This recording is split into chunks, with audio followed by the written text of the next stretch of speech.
On retrouve tout de suite l'invité de la semaine de Radio CHU.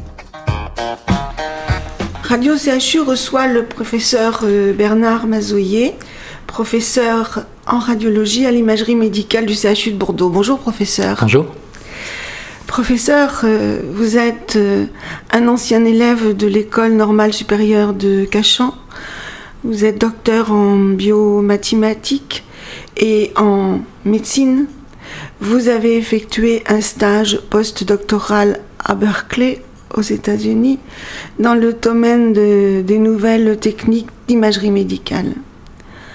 À votre retour, vous devenez ingénieur au commissariat à l'énergie atomique, le CEA, puis professeur des universités, praticien hospitalier, successivement au CHU de Bichat-Beaujon à Paris, puis à Caen, CHU de Caen, puis en 2012 à Bordeaux, au CHU, comme professeur des universités, praticien hospitalier dans le service de la neuroradiologie.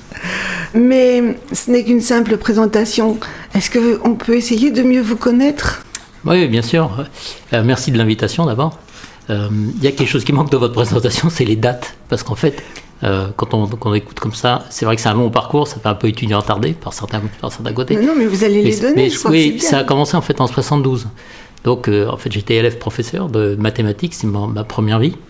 Ça a duré jusque dans les années 80 où j'ai décidé d'arrêter un peu les mathématiques et l'enseignement des mathématiques. Je trouvais ça un peu stérile sur le plan des applications et j'avais déjà une vraie passion pour la biologie et la médecine. Et j'ai commencé mes études de médecine donc en 77. Et ça m'a pris le temps qu'il fallait parce qu'à l'époque, il n'y avait pas de passerelle. Donc je suis rentré, comme tout le monde, au PCEM. J'ai repassé le concours. Et c'est après, à la fin de mes études de médecine qu'au moment de choisir les spécialités, je me suis posé la question de quand même utiliser tout ce que j'avais fait dans les classes préparatoires, l'école normale supérieure. Et il se trouve que c'était le moment où sont apparus les premiers calculateurs, les premiers ordinateurs, comme on dit maintenant. Et ces ordinateurs, ça a révolutionné la radiologie. Parce qu'avant, on utilisait la radiographie assez classique, avec des rayons puis des films. Les ordinateurs, ils ont donné accès à de l'imagerie numérique, à de l'imagerie tridimensionnelle, à de l'imagerie de coupe. Donc on pouvait voir à l'intérieur du corps sans le couper. Et moi, j'étais juste au bon moment. Et c'est pour ça que je suis allé travailler 2 ans aux États-Unis, dans un laboratoire qui fabriquait ces nouvelles machines. Donc j'ai participé à la création de 2 machines comme ça, et c'est pour ça que je suis devenu ingénieur au CEA, parce que le CEA, pour les gens qui ne savent pas, c'est bien sûr un grand organisme qui s'intéresse à la recherche sur le nucléaire principalement, mais qui aussi s'intéresse aux applications du nucléaire, notamment dans la médecine. Et donc, historiquement parlant, le CEA a été l'organisme français qui a créé les premières machines d'imagerie avec des calculateurs. Et en 86, donc je suis rentré ingénieur au CEA. Comme j'avais une double formation, et bien à partir de 90, j'ai été nommé professeur au CHU de Bichat-Beaujon, en fait, même à l'hôpital Robert Debré, l'hôpital d'enfants, mais j'ai gardé mon activité de recherche au CEA. Et cette activité-là, je la poursuis, cette activité de développement de nouvelles technologies, d'imagerie et d'application à la médecine, je l'ai poursuivie pendant toute ma carrière hospitalo-universitaire, qui va bientôt se terminer, d'ici quelques années. Bah oui, j'ai 65 ans, hein. Et donc, voilà, c'est un long parcours. On dit, vous ne les faites pas, non, c'est ça ? Non, je sais pas, mais c'est un long parcours, mais c'est un parcours absolument passionnant pour moi. C'est-à-dire j'ai vraiment deux compétences que j'ai développées et j'ai trouvé un champ d'application pour les utiliser. Et c'est le rêve un peu, hein, quand on fait ce genre de métier, c'est de trouver un endroit où on peut être un peu pionnier, quoi. Et pourquoi vous êtes arrivé à Bordeaux ? Il y avait un laboratoire de recherche plus important qu'ailleurs ou pas ? C'est une question qui est un tout petit peu particulière. En fait, je suis parti de Paris parce que je voulais avoir une autonomie dans le développement de mes recherches. Et quand on m'a offert en fait la possibilité, en me confiant la direction d'un centre d'imagerie, justement d'avoir cette autonomie. Après, il se trouve que c'est vrai que dans les années, à la fin des années 90, début des années 2000, la recherche a commencé à se restructurer en France. Il y a eu une loi notamment sur l'autonomie des universités. Et l'application de cette loi, ça a fait que, disons que les universités un peu généralistes ont été un petit peu défavorisés par rapport aux grandes universités qui sont devenues ce qu'on appelle maintenant des IDEX. Et quand on n'était pas une grande université sur le plan de la recherche, le centre où je travaillais, c'était un centre qui était piloté par le CEA et les organismes, mais ce centre-là pouvait pas se développer non plus sur le long terme comme je l'aurais voulu. Et donc, il se trouve qu'à Bordeaux, je connaissais plusieurs personnes déjà au CHU de l'Université de Bordeaux qui ont aidé beaucoup à ce que je vienne. Ce qui est intéressant, c'est que je suis venu avec mon équipe de recherche. Et juste, c'est un petit chiffre comme ça qui va vous intéresser, c'est que quand on s'est déplacé de Paris à Caen, on était 10, mais quand on s'est déplacé de Caen à Bordeaux, on était 70 quand on compte les familles, les petits-enfants, les grands-parents, parce que les chercheurs, ça se développe aussi. Voilà. Oui, alors Bordeaux, c'était très attractif, à la fois parce que le CHU est parmi les premiers de France, mais aussi parce que moi, je travaille donc en neuroradiologie et dans les applications de l'imagerie du cerveau, et Bordeaux, et l'Université de Bordeaux était un pôle majeur de neurosciences. Vous savez que le Neurocampus a été inauguré il n'y a pas très longtemps, et c'est une des 3 premiers pôles français de neurosciences. Je peux vous demander sur quoi vous travaillez exactement ?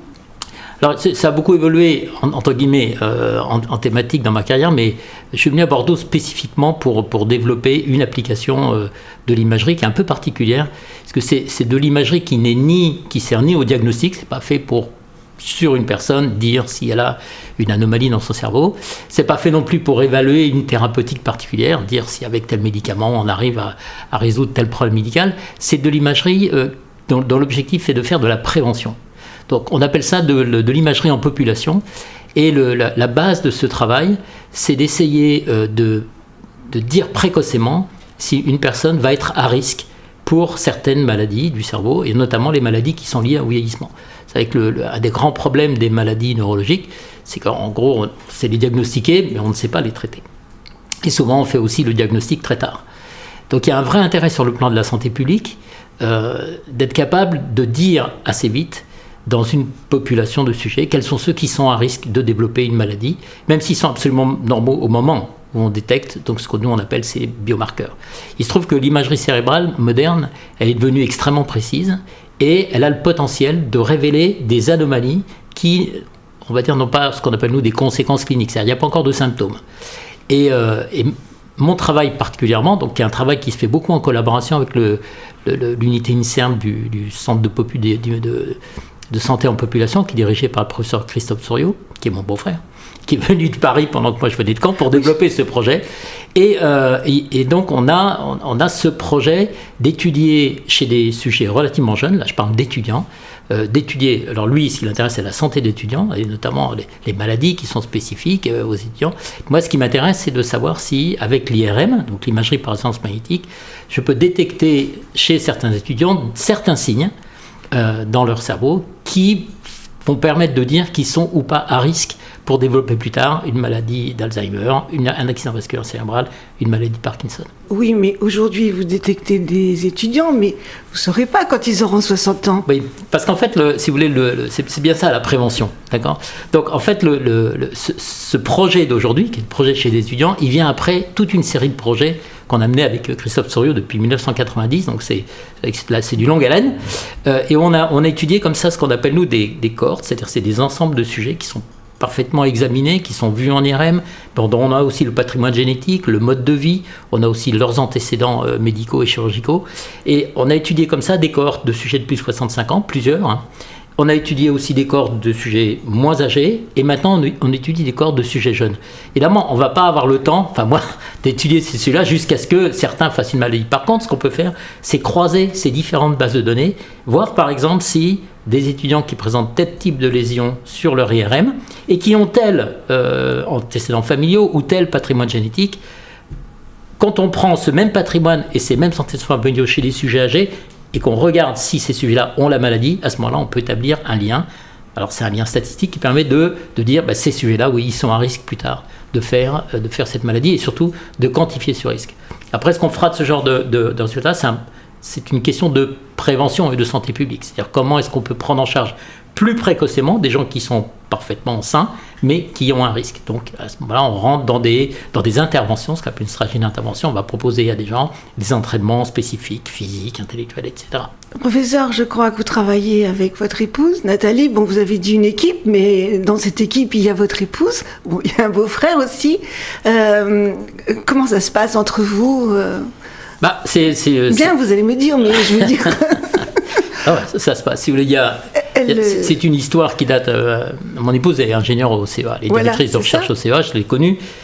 Au CEA à Orsay, quand on a commencé à faire ses premières expériences avec de l'imagerie numérique sur des participants volontaires sains. Et on a vraiment individualisé cette activité et développé toute une thématique autour, ce qui fait qu'on a eu une équipe du CEA, puis ensuite une unité du CNRS, etc. Ça s'est développé. On s'entend évidemment très bien, on s'est un peu partagé les rôles et c'est bien comme ça, mais il ne faut pas oublier que c'est une équipe, effectivement. Donc l'équipe, aujourd'hui, c'est en gros 25 personnes, ça a été jusqu'à 50 personnes, et à Caen, on était une unité de plus de 200 personnes. Donc, ce qu'il faut comprendre, c'est que la dynamique de ce travail, et c'est la particularité, je crois, de ce qu'on fait, la dynamique de ce travail, elle est aussi fondée sur un respect, une certaine admiration de ces gens les uns pour les autres, avec la conviction qu'on est bien meilleur quand on est tous ensemble que quand on nous additionne individuellement. Et ça, c'est une réalité qui se mesure avec des indices biométriques, certaines réussites, etc.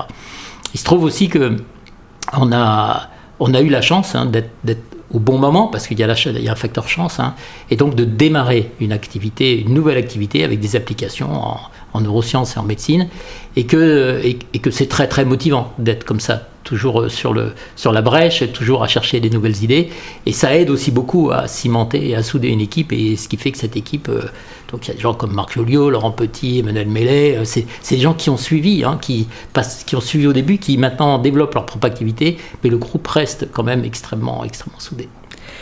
Professeur, vous avez participé à la création c'est en anglais, d'Organisation for Human Brain Mapping. C'est pas bien dit, mais brain étant le cerveau, bien sûr. Et de quoi s'agit-il ? Alors, c'est amusant que vous ayez dit Human Brain Mapping, c'est cerveau content, heureux. En fait, c'est Human Brain Mapping, parce qu'en fait, mapping, ce qui veut dire cartographie. En fait, l'activité qu'on pratique avec cette équipe depuis des années, c'est une activité où on essaye de cartographier le cerveau avec des techniques d'imagerie qu'on a au CHU, essentiellement l'IRM, l'imagerie par résonance magnétique. Et ça consiste essentiellement c'est un travail de géographe, si vous voulez. C'est comprendre comment le cerveau est organisé et qu'est-ce qui lui permet dans cette organisation de réaliser des fonctions aussi variées que la parole, que le mouvement, que le raisonnement logique, que le calcul, que les activités artistiques, les émotions, etc. Donc c'est quand même un organe très complexe, mais qui est quand même très très organisé sur le plan de son architecture. Il y a des cellules qui sont connectées par des câbles, ce qu'on appelle des axones, et c'est infiniment plus complexe à la date d'aujourd'hui que n'importe quel ordinateur, y compris les plus puissants du monde. Donc il y a un vrai secret dans cet organe. Et plus intéressant quand on est médecin, c'est que les maladies de cet organe causent des déficits dans ses fonctions. Donc des gens peuvent perdre l'usage de la parole, ils peuvent aussi perdre l'usage de leurs membres, ils peuvent devenir acalculiques, ils peuvent aussi, et c'est plus grave dans certains cas, perdre les relations sociales, ils peuvent perdre le sens du raisonnement. Et ces techniques d'imagerie moderne, elles permettent de regarder et de découvrir comment le cerveau est organisé, et aussi de découvrir comment il est désorganisé. Qu'est-ce qui fait qu'une personne perd la parole ? Qu'est-ce qui fait qu'un malade qui est atteint d'une schizophrénie a des hallucinations ? Voilà, c'est ça notre travail. Il se trouve que tant qu'on n'avait pas ces techniques-là, on ne pouvait pas le faire. Donc c'est vraiment dans les années 80 qu'on a commencé à faire ça. Et comme on était parmi les premiers à faire ça, assez vite, on a essayé de réunir cette communauté sur la planète. C'est pas beaucoup de gens. Au départ, c'est peut-être 300 personnes. Et donc on a eu l'idée, quand on était au CEA à Paris, d'organiser un premier congrès mondial à la Villette, à Paris, et ça c'était en 95. Et donc j'ai été un peu poussé par mes collègues pour le faire, pour être honnête, parce qu'on n'avait pas trop envie de le faire, c'est beaucoup de travail, et surtout qu'on n'avait aucun support à l'époque. Il se trouve que ça a été un succès phénoménal. Et tout de suite dans la foulée, on a en fait créé cette Organization for Human Brain Mapping, qui est donc l'organisation internationale pour la cartographie du cerveau humain. Aujourd'hui, c'est 3500 personnes. Là, j'étais réélu président de cette société pour 3 ans, donc je Je vais à Singapour en juin pour le 25e congrès. Enfin, voilà, c'est pareil, cette histoire. C'est aussi une histoire intéressante parce qu'il y a ce groupe, il y a cette activité en France, au CHU, en France, puis il y a aussi l'activité qui se passe et ces liens qui se créent sur la planète pour essayer de faire progresser une nouvelle discipline. Les maladies du cerveau, il y a 20 ans, vous dites, en 20 ans, ça s'est beaucoup développé. Avant, on n'en parlait pas, ou il n'y avait pas de recherche, ou c'était pas... Non, il y avait de la recherche, mais les outils de la recherche des maladies du cerveau, ça a longtemps été la clinique, c'est-à-dire l'observation des symptômes. Oui. Et il y a quand même une grande différence entre voir un cerveau qui est en train de fonctionner et deviner comment un cerveau fonctionne simplement en regardant les déficits de la parole ou les déficits moteurs. Je ne dis pas que les choses sont complètement séparées, mais on a découvert quelque chose de fondamental. C'est que le cerveau, il est organisé avec des réseaux de régions qui travaillent ensemble. On a complètement abandonné l'idée il y a une région pour le langage, une région pour la parole, une région pour la main. C'est fini. Et ça, c'est vraiment l'imagerie qui a apporté ça. Très récemment, on a découvert quelque chose de tout à fait extraordinaire. C'est qu'on pensait que le cerveau, il se mettait à travailler quand on faisait quelque chose. Donc, on se met à parler. Alors, les régions du cerveau, le réseau des régions qui servent à la parole se mettent au travail. Mais ce n'est pas vrai du tout. Le cerveau travaille au maximum de ses capacités tout le temps. Tout le temps. Et plus intéressant encore, c'est que ce n'est pas une activité complètement désorganisée. Le cerveau, même quand vous avez l'impression qu'il ne fait rien, il fonctionne en faisant fonctionner ces différents réseaux comme si tout était prêt à fonctionner. Vous avez le réseau du langage, le réseau moteur, le réseau des activités numériques, le réseau des activités visuelles, de l'image mentale. Tous ces réseaux-là fonctionnent en permanence. Et plus récemment encore, on a découvert en fait qu'on peut observer leur fabrication au cours du développement. C'est-à-dire qu'ils ne sont pas prêts quand le bébé naît et ils ne sont plus exactement les mêmes lorsqu'on est très âgé. C'est-à-dire qu'il y a une évolution de ces réseaux dans le temps qui dépend de votre apprentissage, de votre entraînement et qui dépend aussi des maladies éventuellement que vous avez. Radio CHU, c'est ta radio. Dans le cadre de son émission L'invité de la semaine, Radio CHU reçoit le professeur Bernard Mazoyer, professeur en radiologie à l'imagerie médicale du CHU de Bordeaux. Professeur, vous avez choisi B.B. King. Est-ce que vous pouvez nous dire pourquoi ? Oui, il y a plein de raisons. Bon, déjà, dans l'histoire de la musique, le blues, c'est une musique particulière, puisque c'était une musique que les Noirs qui travaillaient dans les champs utilisaient un peu pour soulager leurs maux et les avenirs qu'on leur faisait subir. Je pense que le blues, ça a cette qualité-là, et je m'adresse là aux malades, c'est que la musique, ça sert à ça aussi. Ça a une grande vertu thérapeutique et d'aide. Ça se trouve aussi que je joue du saxophone et que je joue du blues en particulier, et ce morceau-là avec lequel je me bats depuis un moment. Donc voilà, c'est intéressant de l'entendre jouer par vraiment le roi du blues. Voilà, c'est ça l'explication.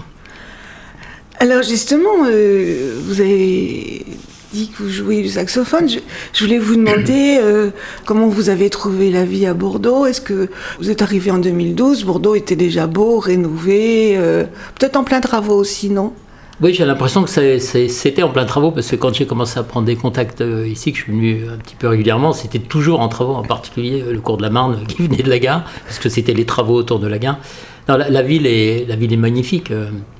Je crois que c'est un petit peu, et d'ailleurs c'est parmi les villes les plus attractives en France, mais aussi dans le monde. C'est parce qu'elle allie plusieurs choses. D'abord, le climat est quand même très agréable. Je suis fils de militaire, j'ai beaucoup vu de villes et de pays, mais là c'est situé quand même près de la mer, pas loin de la montagne, avec une campagne merveilleuse. Moi, j'ai découvert la Dordogne, qui est un coin magnifique, et puis la ville elle-même, elle est très vivante. Elle a été refaite, parce que je crois qu'avant, c'était pas. Je l'avais vue quand j'étais beaucoup plus jeune, elle n'était pas aussi belle que maintenant. C'était noir. Voilà, c'est ça. Donc c'est vrai qu'on a l'impression qu'il y a une vraie dynamique. La LGV va aussi apporter son lot d'amélioration, mais aussi peut-être encore plus de gens qui viendront. Donc non, on aime beaucoup en fait cette ville. Il y a aussi beaucoup d'activités. Beaucoup plus que ce qu'il y avait à Caen, beaucoup moins que ce qu'il y a à Paris, mais en même temps, voilà, c'est un choix. Je pense que aussi, chacun se détermine comme il veut, mais il y a un moment donné où c'est pas inintéressant de venir dans une ville, on va dire une grande ville de taille moyenne, si je peux dire ça comme ça. C'est-à-dire, il y a pratiquement tout, et il y a pas, disons, le stress et l'activité un peu frénétique de Paris, et c'est pas non plus, on n'en fait pas le tour en quelques mois, quoi, voilà. Donc vous aimez. Oui, beaucoup. Et votre épouse aussi, Oui, elle aime. absolument. Et ma fille aussi, qui est devenue une Bordelaise après avoir été une Canaise depuis sa jeune enfance. Alors, vous avez le temps de prendre des loisirs? Oui, bien sûr. Alors, je dis bien sûr. Les loisirs, ça se commande pas. Hein, outre le saxophone, alors quels sont-ils? J'aime bien la peinture, la poterie. Récemment, je me suis mis aussi à la poterie. Sur le plan du sport, j'ai fait du golf pendant un moment. En fait, ce que j'aime bien, c'est m'échapper un peu en mer aussi de temps en temps. J'aime beaucoup la voile. Voilà, donc c'est pour ça que vous êtes venu à Bordeaux, alors? C'est à Caen, c'était encore, si je peux dire mieux, parce que la Manche, la mer était à 9 km. La Manche, c'est quelque chose quand même. Quand on est marin, que ce soit la Manche, l'Atlantique, la Méditerranée ou le Pacifique, on aime tout. Ouais. Professeur, vous êtes, comme on a pu l'entendre tout à l'heure, vous êtes un pionnier, un brillant chercheur. Vous avez travaillé sur le développement, on va dire, jusqu'au vieillissement. Mais avec votre épouse, vous soutenez, je pense, la campagne Neurodon, la campagne pour la recherche sur le cerveau. Cette campagne a eu lieu mi-mars. On peut comprendre pourquoi, mais j'aimerais que vous me l'expliquiez quand même. Comme on l'a déjà discuté, les maladies du cerveau, c'est vraiment un poids énorme pour... D'abord pour les malades, pour leur famille, pour leur environnement et pour la société en général. Il se trouve que c'est quand même un organe qui est extrêmement compliqué à étudier parce qu'il est protégé de multiples façons, par la boîte crânienne, par des barrières. Et la recherche sur la physiopathologie, l'origine des maladies et comment les traiter avance lentement. Même s'il y a des progrès, elle avance lentement. Il se trouve aussi qu'on est un pays dans lequel on n'a pas une tradition ancienne de financement privé. Et comme vous le savez, il suffit d'ouvrir sa radio, de lire les journaux, regarder la télévision, le financement public a été, moi je suis bien passé, parce que ça fait 45 ans que je suis dans le milieu, donc je le vois diminuer tout le temps. Nous aussi. Et vous aussi probablement. Et donc les campagnes d'appel au public, via soit des fondations privées, soit des institutions, sont vraiment fondamentales pour que la recherche avance. Je vais vous donner juste un chiffre. Notre labo, quand on l'a commencé au milieu des années 80, il était financé à, on va dire, à 90% par des fonds publics, que ce soit le CEA ou le ministère de la Recherche. Aujourd'hui, le financement, il est de l'ordre de 10%. C'est-à-dire qu'on passe notre temps à chercher de l'argent pour pouvoir travailler. C'est pas vraiment que la recherche coûte vraiment beaucoup plus cher. Le fait c'est que le financement de l'État a diminué de façon considérable. Et il ne faut pas baisser les bras. C'est sûr que de l'argent, on peut en trouver. Il faut être inventif et il faut surtout participer aussi à toutes ces initiatives qui font que certaines personnes prennent l'initiative d'une grande campagne publique. Le Neurodon, c'est un moment clé, comme le Téléthon l'est pour la recherche en génétique, sur les maladies génétiques. Ce sont devenus des sources très importantes de financement pour les laboratoires. Et je ne dirais pas que la recherche dépend à 100% de ça, mais on n'aurait pas ce sort de financement, on n'avancerait pas. Professeur, le Neurodon, c'était mi-mars, donc nos auditeurs participeront l'année prochaine. Où peuvent-ils faire un don? Oui, je pense que vous avez un certain nombre d'informations sur les sites sur lesquels on peut faire des dons. Ce qu'il faut voir, c'est qu'il y a une campagne évidemment annuelle avec des événements médiatiques, mais il y a plusieurs fondations, dont la Fondation pour la recherche sur le cerveau. Notre équipe a bénéficié directement de cette campagne il y a 3 ans. On a pu acheter une nouvelle machine pour faire des expériences, notamment chez les malades atteints de Parkinson. Et donc, il faut que le public soit bien conscient que ça dépend de lui et que chaque don compte, les petits, les grands, tout compte. Alors, c'est la FRC, la Fédération pour la recherche sur le cerveau. On va donner le site frcneurodon.org. Et nos auditeurs peuvent appeler Radio CHU s'ils veulent en savoir un petit peu plus. Professeur, le temps a passé très vite. Notre technicien Pierre nous fait des grands signes pour nous dire que on arrive au bout de notre partage, de discussion, de connaissances. Je voudrais vous remercier beaucoup de venir jusqu'à Radio CHU, d'avoir pris le temps de venir nous expliquer de façon très claire ce qu'était la recherche sur le cerveau est l'objet de tous vos travaux. Merci, professeur. Merci de l'invitation. C'était Marie-Thérèse Audinot qui recevait le professeur Bernard Mazoyer, professeur en radiologie à l'imagerie médicale du CHU de Bordeaux, avec Pierre à la technique. À bientôt. Radio CHU, c'est ta radio.